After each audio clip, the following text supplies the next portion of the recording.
Hi, and welcome to the Origins Podcast. I'm your host, Lawrence Krauss. As many of you know, my new book, The War on Science, is appearing July 29th of this year in the United States and Canada. And to celebrate that, we've interviewed many of the authors, of the 39 authors who have contributed to this volume. And we have 20 separate podcast interviews that will be airing over the next 20 days, starting July 22nd, before and after the book first appears, with many of the authors in the book on a host of different subjects. The authors we will have interviews with in order of appearance over the next 20 days are Richard Dawkins, Niall Ferguson, Nicholas Christakis, Maarten Boudry, Abigail Thompson, John Armstrong, Sally Satel, Solveig and Joshua Katz, Francis Widdowson, Carole Hooven, Janice Fiamengo, Geoff Horsman, Alessandro Strumia, Roger Cohen and Amy Wax, Peter Boghossian, Lauren Schwartz and Arthur Rousseau, Alex Byrne and Moti, Judith Sisa and Alice Sullivan, Carleen Gribble, and finally Dorian Abbott. The topics that will be discussed will range over the need for free speech and open inquiry in science and the need to preserve scientific integrity, stressed by our first podcast interviewee, Richard Dawkins, and will once again go over historical examples of how academia has been hijacked by ideology in the past and the negative consequences that have come from that, to issues of how specific disciplines, including mathematics, have been distorted, and how certain departments at universities now specifically claim that they are social activists, and a degree in their field is a degree in either critical social justice or social activism, not a degree in a specific area of scholarship, how ideology has permeated universities. We'll proceed also to discuss issues in medicine. Sally Satel will talk about how social justice has hijacked medicine. And also, when it comes to issues of gender-affirming care, we have a variety of authors who are going to speak about the issues there and how too often gender-affirming care claims are made that are not based on empirical evidence, in fact, falsely discuss the literature in ways that are harmful to young people. We'll talk to several people who, for one reason or another, have been canceled for saying things. Francis Widdowson at Mount Royal University in Canada, and Carole Hooven from Harvard, who eventually had to leave Harvard after saying on television that sex is binary in biology. We'll be talking to people who've looking at the impact of diversity, equity, and inclusion in academia and how it's restricting free inquiry and also restricting, in many ways, scientific merit at those universities. And finally, Dorian Abbott, the last contributor to our series, will be talking about 3 principles he believes are essential to separate science and politics and keep academia free from ideology and more for open questioning and progress, and to make sure that science is based on empirical evidence, and where we go where the evidence is, whether it's convenient or not, whether it's politically correct or not, and we're willing to debate all ideas that nothing is sacred, a central feature of what science should be about and what, in some sense, this podcast is about. So I hope you really enjoy the next 20 days, and we've enjoyed bringing it to you. So with no further ado, The War on Science, the interviews.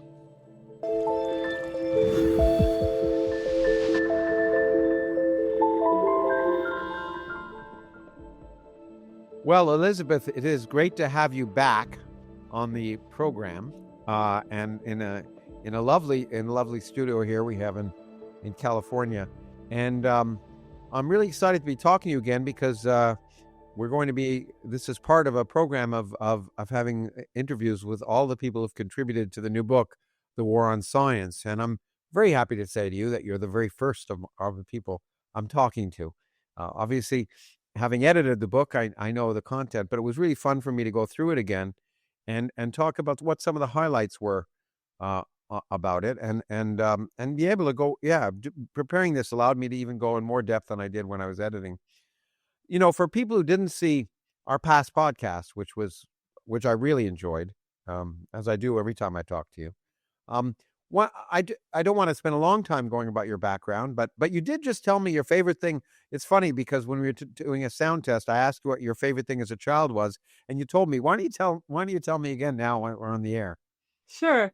I think one of my favorite things to do as a child was go to museums, and basically, natural history museums were my favorite.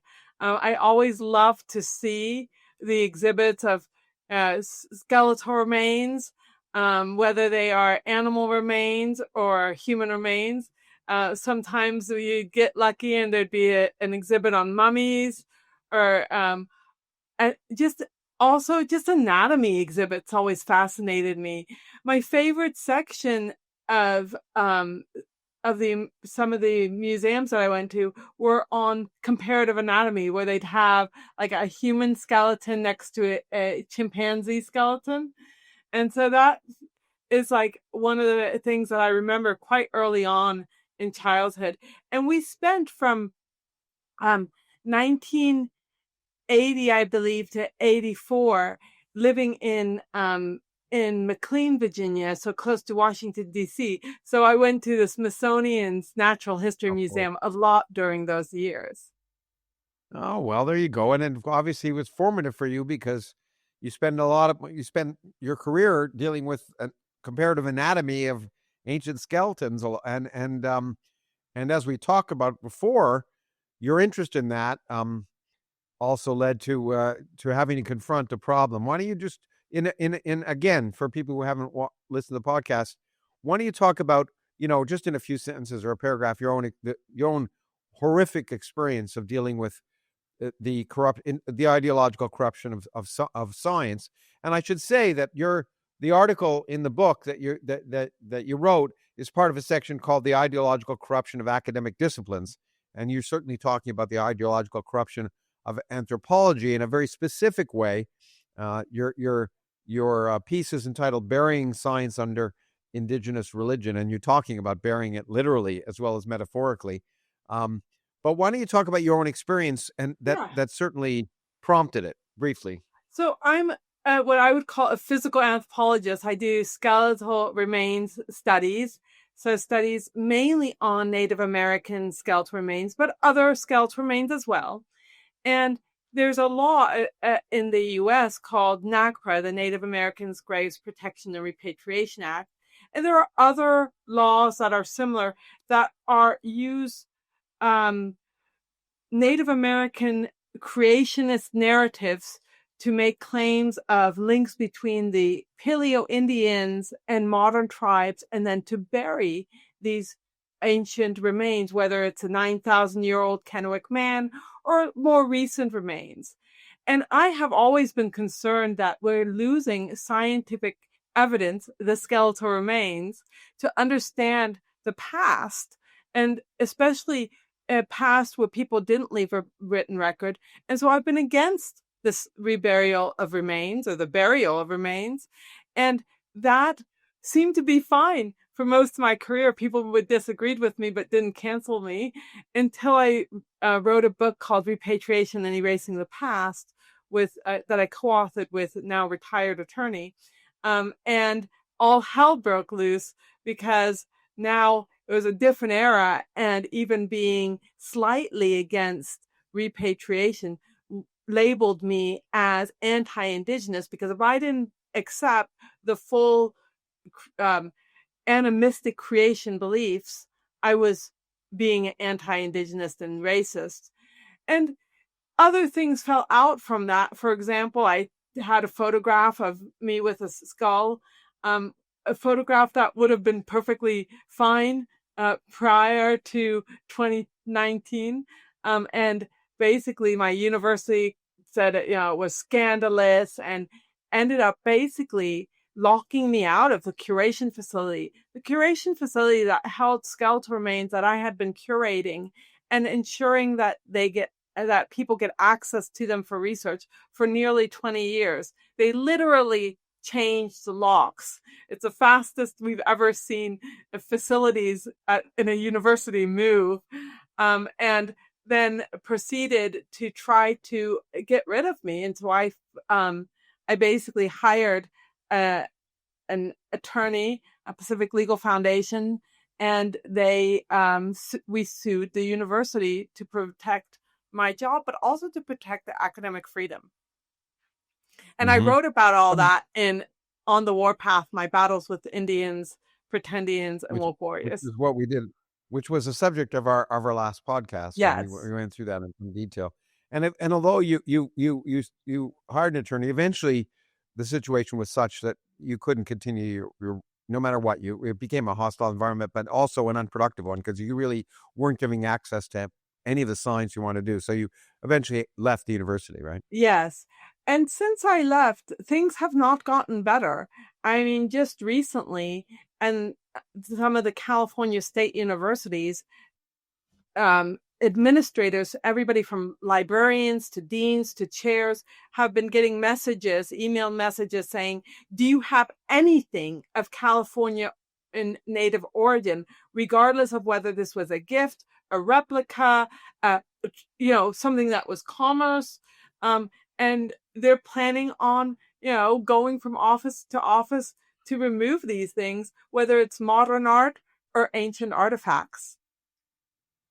Jeez. Okay. Well, let's parse this a little more carefully. I want to just give a brief summary of the article, some of the key salient features, which I love the title, Bearing Science Under Indigenous Religion. And the key point you make, which I think, I've heard make it in different contexts, but because people get hung up on this notion of respect for indigenous traditions, they lose focus of the key fact that really, when I first heard it, resonated with me, because I think even before my books became popular, perhaps, I can't remember, I got involved in the public profile by fighting creationism in the high schools. And this was Christian creationism, which the scientific community bandied, or not well enough, but were certainly supported to try and get behind the destruction of science by teaching superstition in high schools. And what's interesting is there's no debate about trying to ensure that Christian creationism is not a part of high school biology classes. And the point that you are making is that that's great, but for some reason there's never a concern about having discussions of indigenous creationism replace science in anthropology and other areas. And part of this comes from you focus on NAGPRA. So why don't you explain what NAGPRA is briefly? Sure. So NAGPRA is the Native American Graves Protection and Repatriation Act, and it's a federal law that was passed in 1990 that was meant to assist modern tribes who are affiliated with remains, skeletal remains, and certain artifacts such as sacred objects or objects of cultural patrimony or burial goods, to be able to repatriate those objects so that the museum would give it back to the affiliated tribe. The problem with that is that initially there was a compromise as if the artifact is just an everyday artifact, it can stay in the museums. Also, the evidence of the linkage between the modern and the past was to be done through a preponderance of evidence. Think like historic documents, biological evidence, archaeological investigations of continuity, right? But they let slip in that one of the pieces of evidence could be oral tradition. And that let in creation myths. And now how NAGPRA has devolved over time through regulatory recommendations is that creation myths are enough to make the link between the past and the present and to rebury the remains.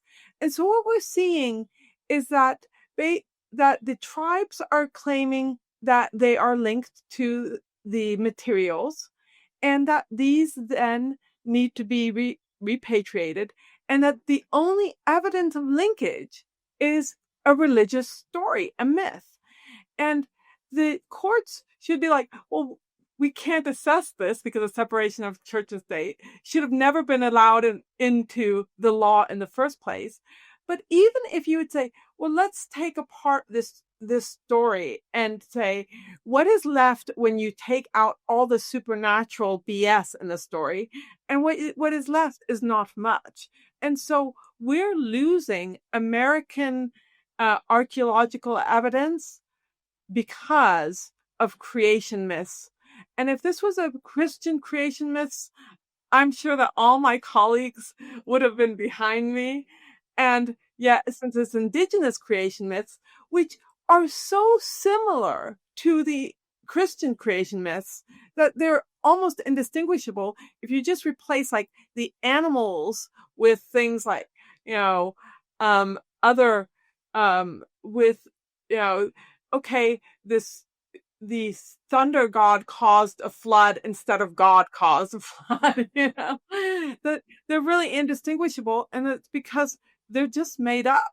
And many of them, even in many Native American religious myths, even include characters that must have entered into their history after colonialism, after missionaries, because they talk about Jesus in some of these.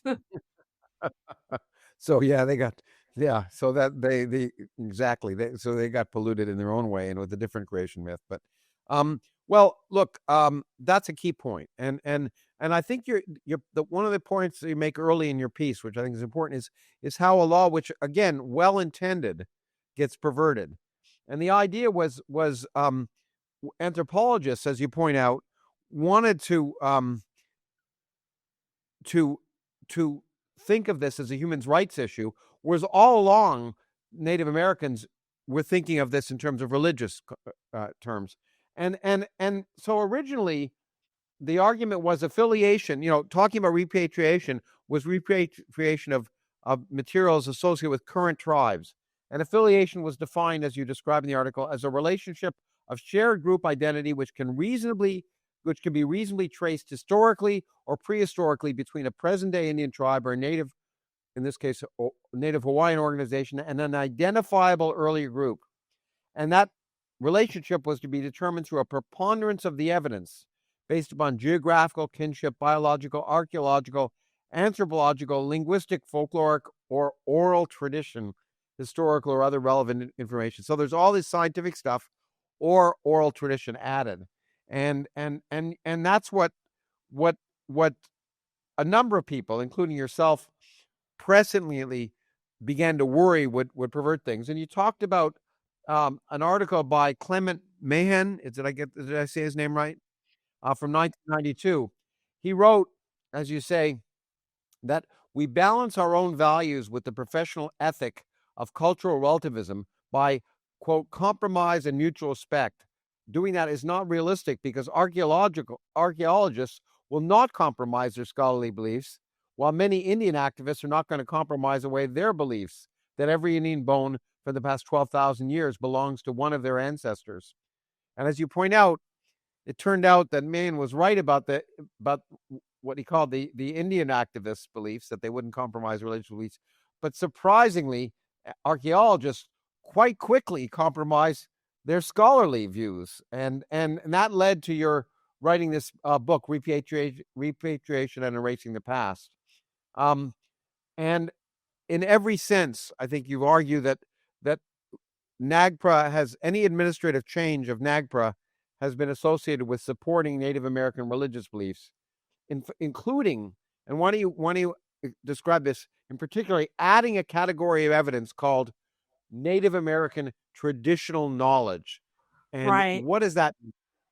Well, Native American traditional knowledge was added to NAGPRA very recently, just in the last couple of years, but it was also added to in the Biden administration has added that to a lot of their grants and verbiage, and from the Environmental Protection Act to the the CDC, and And this traditional Native American traditional knowledge is kind of funny because it doesn't need to be passed on. So it's different from other traditions. It doesn't need to be passed on. It can change anytime. It's if two tribes disagree, then they're both correct because neither one can be denied their truth.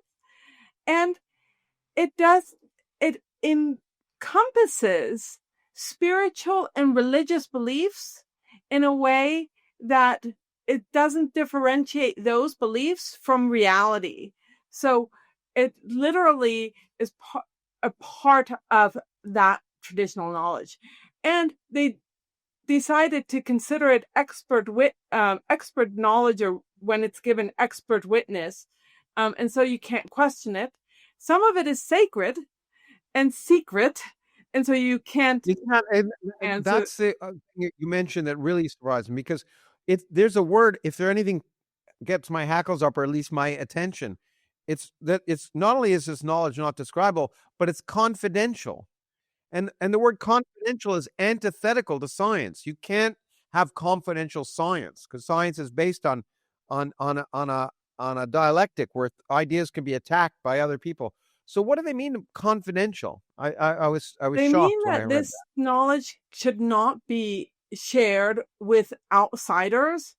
And even just the other day, just yesterday, for example, I was at a NAGPRA webinar, and they said, if there is information for traditional Indigenous knowledge information, or knowledge being given by a elder or tribesman, basically that you should not write it down, to make sure that it's not leaked out, that is not able to be questioned, and that it's not doesn't turn out in any Freedom of Information Act. And they argue that this is not only sacred and secret, but that it can cause harm. And what kind of harm could these things cause? And the main argument is usually that if this kind of knowledge gets out, then spirits will harm the living and cause illness. And this is part of the reason, perhaps, that we have the high rates of abuse in Native Americans, drug abuse, missing and murdered children and women, is all because these spirits are restless. And if we can just get everything into the ground and have all the information kept away from everybody, everything's going to be resolved. And we know this is not the answer to anything. And I get that religious people would believe this foolishness. I don't understand why anthropologists and other scientists would nod along and, appease such foolishness.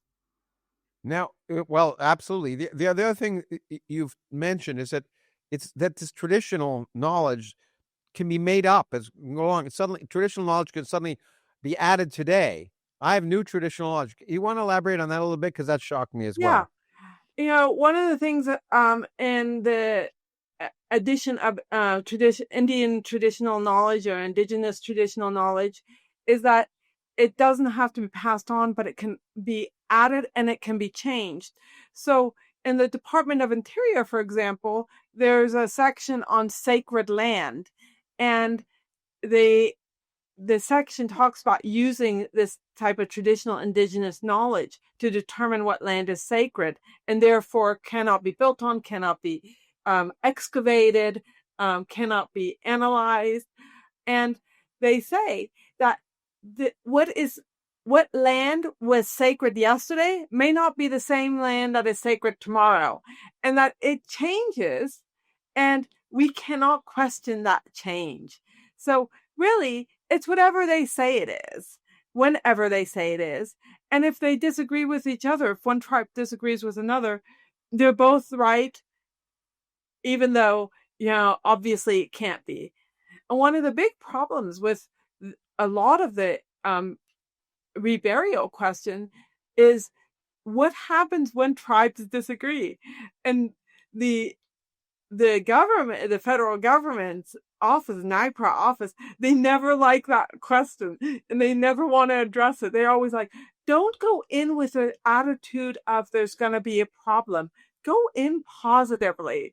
It's like, no, people are going in with that question, museum curators coming to these webinars, because they're experiencing that, and it used to be that if there was a disagreement, or if there was nobody who was trying to get access to the skeletal remains, then those materials would be still available for research. No longer is that the case. NAGPRA has said that that you cannot conduct research without tribal approval.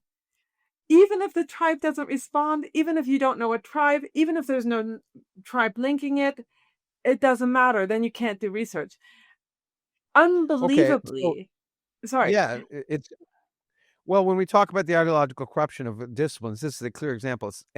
When you stop research for ideological reasons, not scientific ones, and in this sense, religion is ideology. There's no distinction in this case, and it's not that one's criticizing the religion so much; it's criticizing the fact that the religion is getting in the way of doing science, and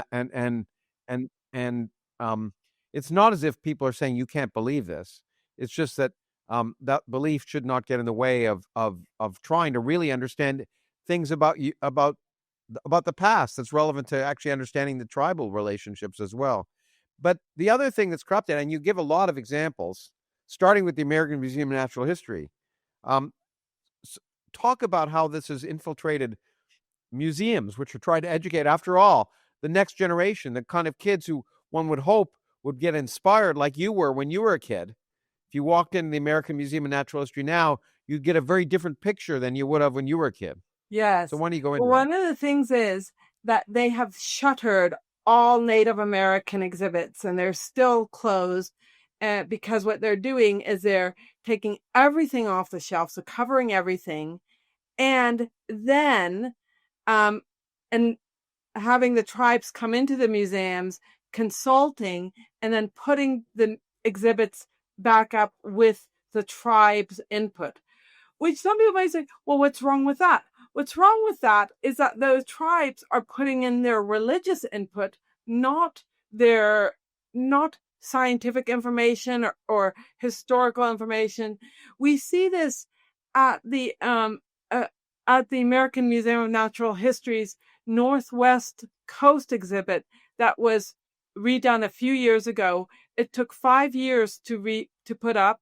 It cost $19 million, and it's full of religious tales being told as if they are historic facts. But it's also full of other Can you ridiculous. Give an example? Yes, yeah, sure. Okay, good. So, for example, one of the things, one of the tales is about the founding of a village, and it talks about how the chief came across this thunder god, and the thunder god led them to that place, and there was a talking whale. And this is in the museum. It is literally stated as a historic event, even though there is no thunder god and there are no talking whales. It's not a historic event. It's a myth. It's a yeah, absolutely. That's one of the problems. What about the artifacts too? Aren't there ridiculous statements associated with some of the artifacts? Another aspect is that there's a case that is darkened that has some medicine man masks in them, and before you get to the case, there's a sign that says, warning, these are objects of power and they are dangerous, and then no photography is allowed. Of course, I took photos, but the thing is, we don't want our kids to go into these museums learning these kind of myths and horror stories as real. To be scared of this artifact. They should be going in there to learn about how it was created, why they were done, what past beliefs there might have been, but that those were those were beliefs and not reality. And so I think that if they are putting forth tales, origin myths as these were beliefs, but we actually do know that people came from the old world into the new world, even though the origin myths don't tell it that way, that's fine. But instead, they're treating origin myths such as, evolving from a sea animal from the bottom of the Grand Canyon as reality. And that is not fine. We don't want our children to learn these kinds of myths as realities. Absolutely. To distinguish myth from reality is part of the process of not only growing up, but part of science in particular. Let's jump to, it's not just an American issue. And there are other museums you talk about in Tennessee and Rochester, but I think I'll skip to talk other countries. Canada, where I happen to live now, is an example. And I was shocked at the Canadian Museum Guide, which again, the Canadian Museum Guide restricts which sex can handle exhibits, and allows certain restricted access, and talks about what can be activated by supernatural power in objects, and you give this amazing quote that they say these objects, can be have an inherent power, and they say there's no simple answer to the question. They compare radioactivity to sacred power, and I want to read this quote from your article, which amazes me. This is a quote. This is from a museum guide. Some sacred and sensitive objects carry inherent power. Yet what is inherent power? How does it manifest itself? And what does this mean for people who come into contact with the object? An analogy for power might be found in a comparison between a sample of granite and a sample of uranium in a natural history collection. Both have a physical integrity that can be described by standard procedures, but the uranium has a powerful invisible and intrinsic attribute. Those who know how to use it can do so for helpful or harmful purposes. Those who ignore it can be damaged. Thus, there are strict protocols for handling and using it. And they treat that radioactivity as if it's on par with some inherent spiritual power in these objects. And it's a science. I mean, one could say that, but this is a scientific museum guide. Do you want to comment? Yeah, I think that that's such a powerful quote to highlight the absurdity of it all. They don't, what they're doing there is they're setting up this kind of straw man example of, you don't see radioactivity, and therefore, just because you don't see the other inherent power in the sacredness, they're the same. But you can measure radioactivity. And of course, it is a real thing. Just because you don't see germs doesn't mean that they're the same things as ghosts, And so I think that this is a real, straw man argument, but it's used to basically discriminate against various groups of people. One, people who don't want to engage in this kind of foolishness. One of the things that you see in many of the tales about Indigenous knowledge and museum collaboration is the separation of men and women, that women are not allowed to handle certain objects. And then this feeds into other myths, such as the menstrual taboo myths. And they use the same type of logic. Women have an inherent power when they're menstruating, and therefore they shouldn't be in the curation facility. When we know that this is not why menstrual myths and menstrual taboos arose. They arose because people thought that women were filthy during that time. And yet museums in Canada to field schools in Berkeley are using these types of discrimination and acting like there's some inherent intrinsic spiritual power about it. And really, it's just religious nonsense to believe this. And I would say that, the inherent power of objects that they're talking about is seen when the same type of argument comes across when people talk about not showing skeletal remains, hiding photos of skeletal remains because a spirit can be released. And one of the examples I give is that in Australia, they are super obsessed about keeping away photos, recordings, data, because spirits could be in those.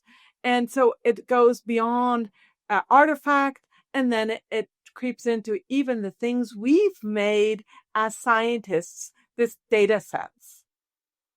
That's a great segue. You brought up Australia. We've talked about Canada. There are a bunch of other countries you talk about, New Zealand, Australia, and again, their museum guides are somewhat similar. But you also talk about what seems to me to be how scientists buy in. I've seen it happen where they apologize for things that they don't want to hurt, and they buy into this stuff. And one of the more tragic ones is the oldest remain to be repatriated, our 42,000-year-old Mungo Man, which was excavated in 1974 by Jim Bowler, geology professor at ANU, a university where I had a visiting professorship for a while. And then it was repatriated in 2017 and reburied in 2018. And Bowler, who had once studied to become a Jesuit priest, wrote a letter in support of the repatriation, and he lamented the discovery, which is amazing. A scientist lamenting such an interesting and important discovery, and then stated that he'd asked Mungo Man for guidance, which is just sort of like the kind of almost Maoist apology for doing science. Right. And we see this kind of behavior in scientists now all the time in anthropology. That is a really good example. The Mungo Man is a huge loss. Cow swamp skull, which is younger, it's about 12,000 years old. One of the oldest skulls to be modified into an elongated skull. And people are reburying these remains and asking for forgiveness for having excavated them, asking sometimes for permission from spirits to excavate remains is another thing we see. But, it's interesting when you look at cow swamp skull that was repatriated, you're basically hitting two myths or beliefs. Of course, the origin and the creation beliefs and the concerns about spirits being loose and harming people. But then by doing this, you're also feeding into the pseudoscience belief that, elongated skulls are somehow special and maybe they're part alien or were influenced by aliens. And you just know, if you start reburying all the elongated skulls, those conspiracy theories are just going to get stronger. That's a really good point, because the only way to confound these conspiracy theories is with facts. But in fact, beyond the Mungo Man and beyond that, when you talk about Australia, what really hit me is that if you want to go on the website and learn, the website has a Return, Reconcile, and Renew project states on its website that, basically we have to, there are religious and spiritual reasons why human remains must not be disturbed. Not scientific ones, but religious ones. And disturbing this can lead to sickness and ill health for people and the environment. Again, just without any obviously evidence, but just a religious belief. But what amazed me is you say, prior to gaining entry to the website, anyone who wants to see this must click on an I agree button that includes a statement, support the process of returning old people to the country so that their spirits may rest. So you cannot look at this unless you agree that you have to have their spirits rest. You also talk about, New Zealand, and one of the quotes, I think really when we get to the point of the article and the chapter and the section of which your article is a part, the ideological corruption of science. There's a statement, a narrative, when it talks about repatriation in a program in Australia, in New Zealand, associated with the tragedy of Captain Cook in 1769. The narrative has specifically an anti-science narrative in the program, the written program. It says repatriation is important as it shows respect for the dead, for cultural beliefs, and for the hurt that's been caused to source communities as a result of the development of science and museum collections. So it clearly states the development of science and museum collections is a bad thing. And this isn't, one might expect other groups to complain, but this is the science and museum collection itself complaining, saying science is bad. Yes, there's a lot of self-hate in anthropology and in the museum communities. And it goes back to that wanting to atone for past sins.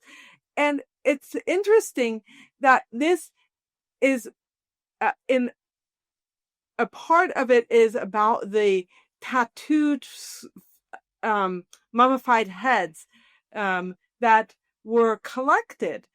And they were collected by a former Navy, I think British Navy Admiral, if I'm not wrong, Robley.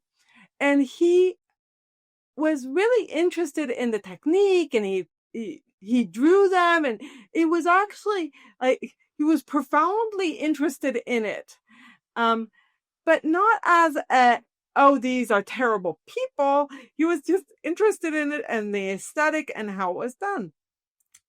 These heads, tattooed heads, were a part of the New Zealand's culture that the tribes people themselves would keep. And if it was an enemy head, they would mutilate. So it wasn't like these heads were excavated. They were sold to Robley. And he tried to sell them back to New Zealand after he had studied them. They didn't want it. And then afterwards, I can't remember exactly when, in 70s or 80s, they decided to take them back.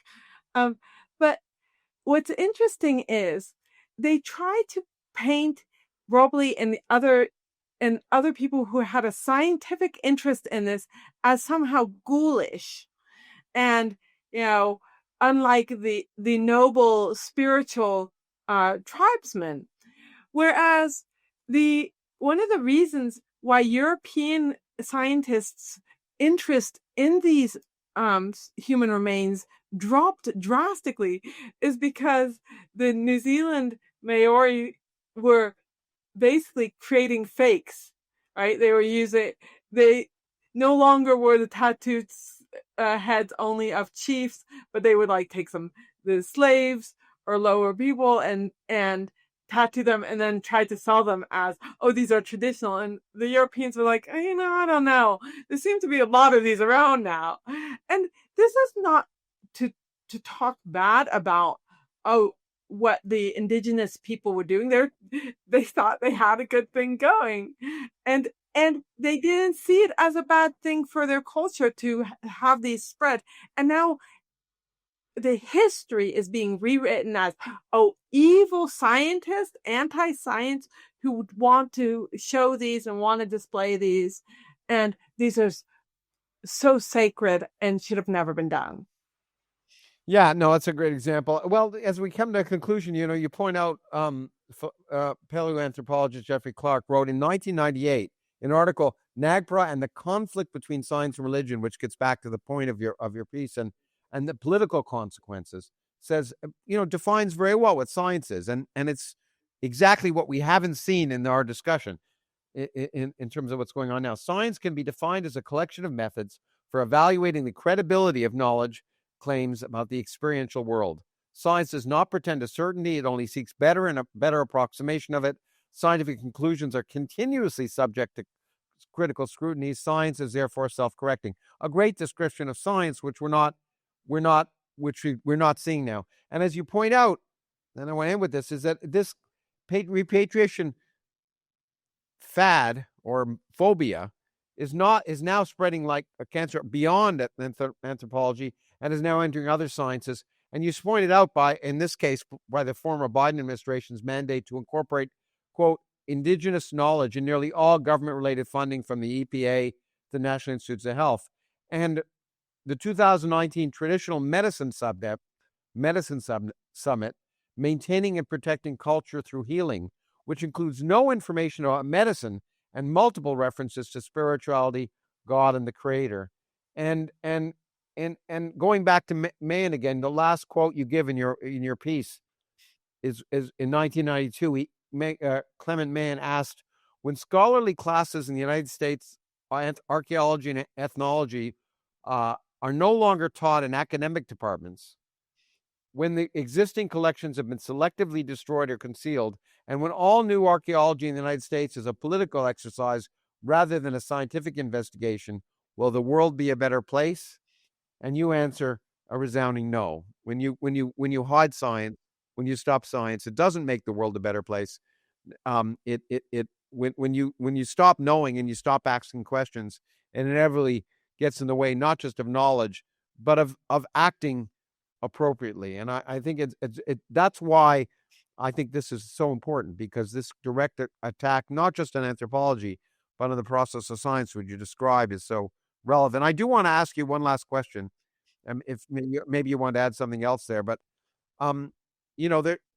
we are in there's a new administration, and one that I have great problems with, to be frank, but one which nevertheless has turned back several of the of certain of the excesses of the Biden administration,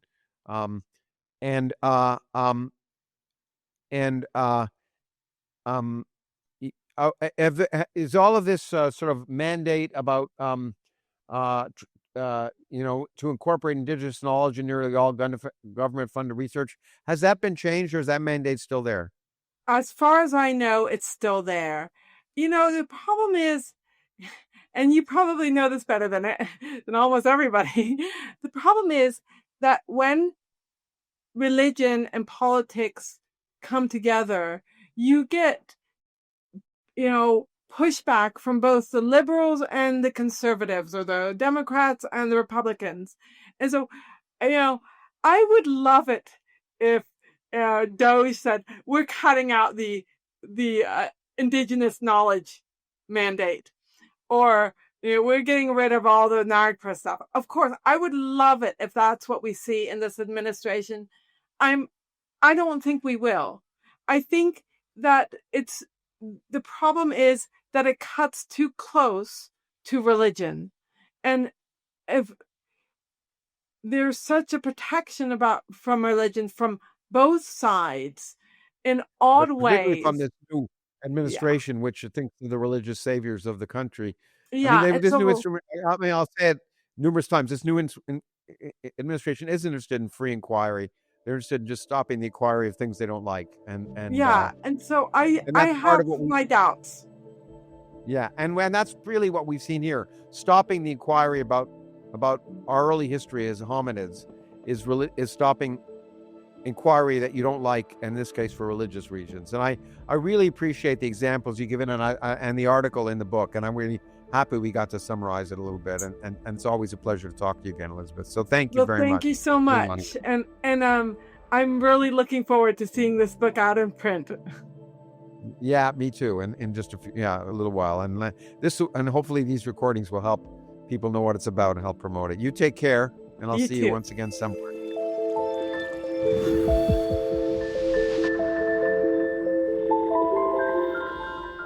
Hi, it's Lawrence again.